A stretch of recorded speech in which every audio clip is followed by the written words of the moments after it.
Russia seeks to reclaim her hegemony, Russia's violation of Ukrainian sovereignty. The nature of warfare is truly in mankind's DNA.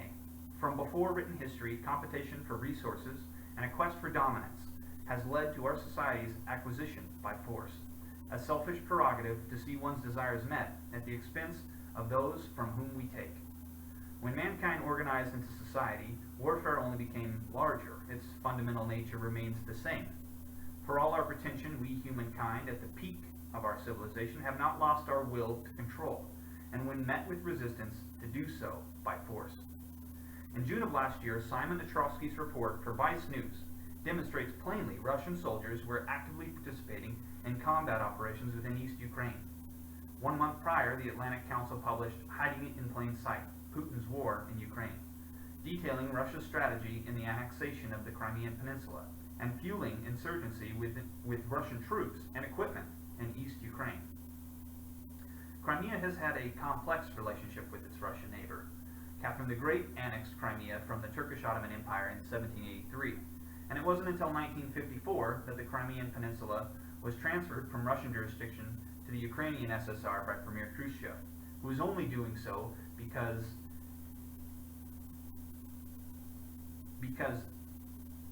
the Ukraine and Russia were having a civil war, and he was simply trying to smooth things over.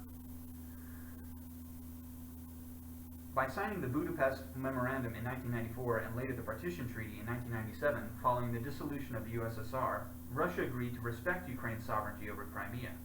The Partition Treaty was renewed in 2010 by Viktor Yanukovych, Ukraine's president, and Vladimir Putin. In March 2014, Russian troops in unmarked uniforms began to occupy Crimea.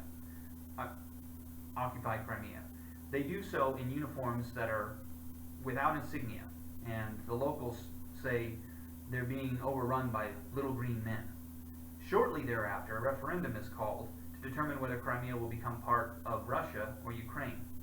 No option to remain in its unique relationship to Ukraine is available. Therefore, many of the ethnic Tatars who have lived in the Crimean Peninsula for hundreds of years boycott this election.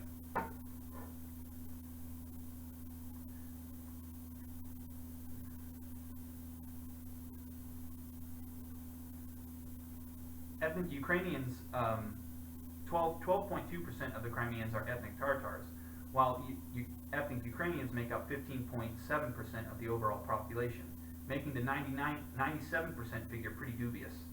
Russia then moves to fully integrate Crimea into the Russian Federation.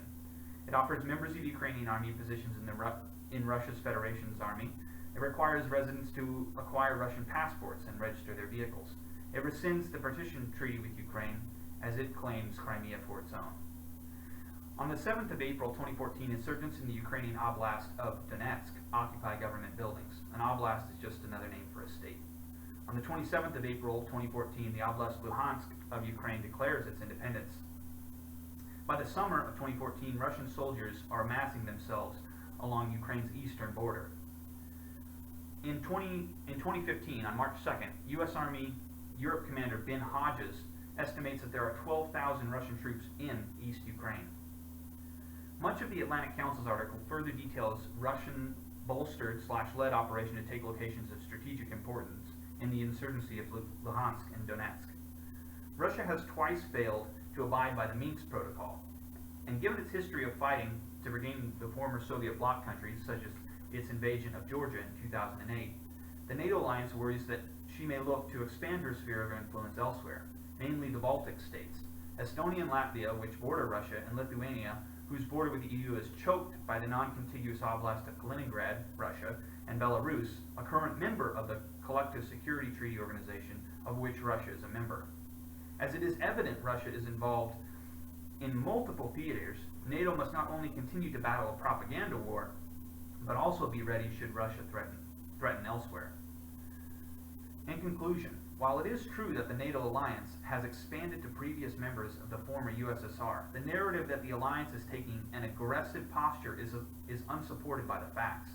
Russian snap drills on the border with Eastern European Baltic states, her annexation of Crimea, her active supporting of the rebels in East Ukraine, and her war with Georgia, all of which were previous members of the USSR, are ominous of Russia's ultimate goal to reassert her will over sovereign European democracy.